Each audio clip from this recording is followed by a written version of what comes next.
A segunda carta aos Tessalonicenses é um dos escritos do Corpus Paulino, embora sua autenticidade seja debatida. Se for genuína, provavelmente foi escrita por Paulo, mais ou menos pelos anos 50 depois de Cristo, pouco depois da primeira carta aos Tessalonicenses, enquanto estava em Corinto.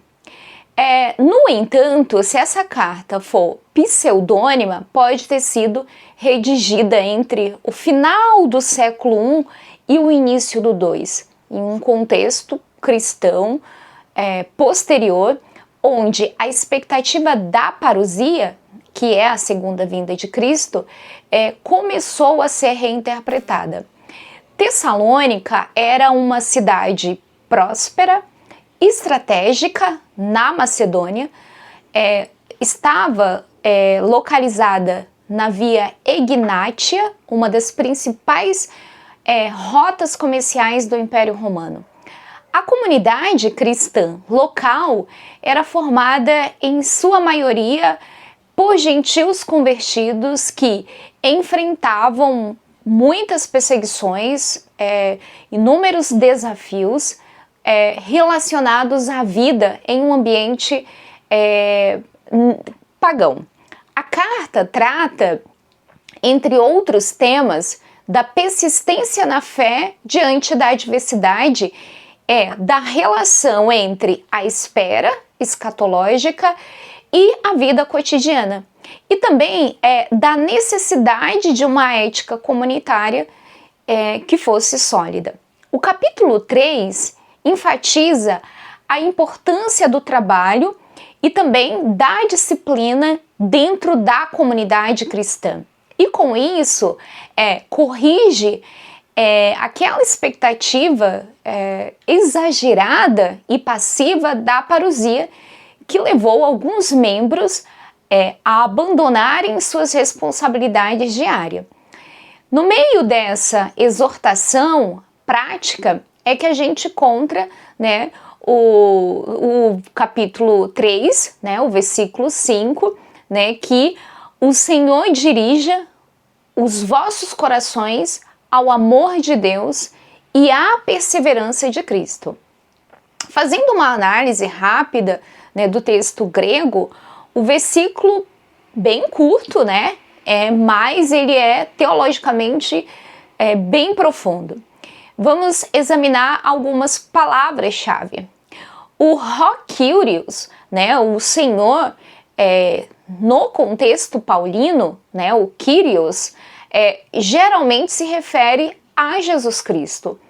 A invocação de Jesus como Senhor remete à tradição judaica, que é aplicada a Yahvé, e a proclamação cristológica da ressurreição.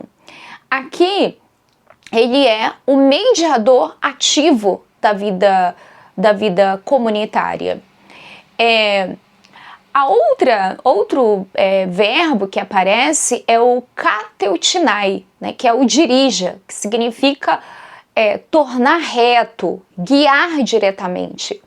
Na literatura bíblica, aparece no sentido de Deus endireitar caminhos, como aparece em outras citações, no Salmo 5:8, ou no Evangelho de Lucas também, no capítulo 1. A ideia é que Deus age orientando os corações, o que implica uma dimensão ativa da graça. Outro termo é o tas cardias hilmon, os vossos corações. No pensamento bíblico, coração não tem a ver somente com a questão emocional, mas o coração ele faz parte do núcleo do ser humano, onde se decide o agir moral.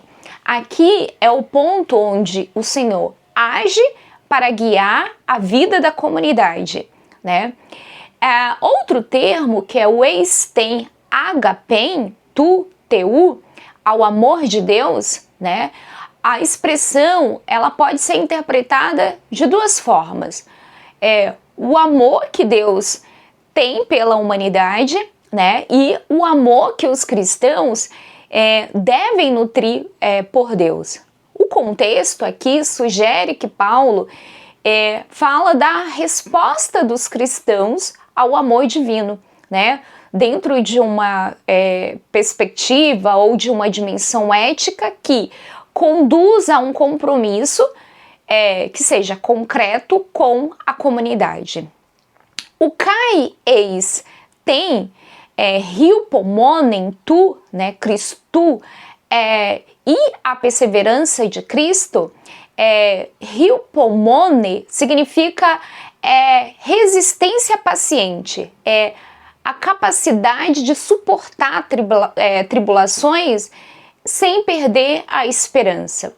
Pode se referir à perseverança que Cristo demonstrou em sua paixão. Essa é uma perspectiva. A outra é a perseverança que Cristo concede aos crentes. No contexto, a segunda interpretação, ela faz, digamos assim, que mais sentido, né? Cristo é tanto o modelo quanto a fonte de perseverança para os tessalonicenses, né? E por fim, a interpretação teológica, né? A partir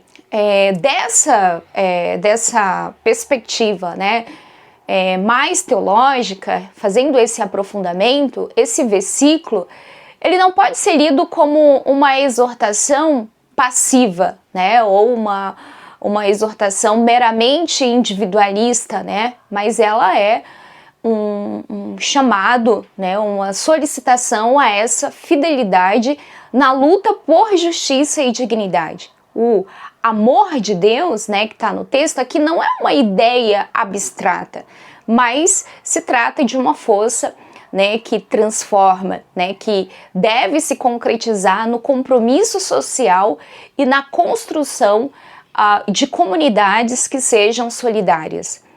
A perseverança de Cristo pode ser lida como a resistência contra as forças de opressão. Jesus enfrentou o sistema político e religioso que marginalizava os mais fracos. E por isso, né, sabemos, né, o que aconteceu. Ele foi perseguido. Para as comunidades cristãs, né, que também sofriam com as perseguições no Império Romano, essa perseverança tinha um significado muito forte para eles, né, porque estava dizendo ali que eles precisavam manter a fé mesmo diante da violência. Hoje, né, podemos aplicá-la ao compromisso, né, com os problemas que a gente enfrenta no mundo, né, com as pessoas marginalizadas, essa resistência, né, que a gente precisa ter contra estruturas de injustiça.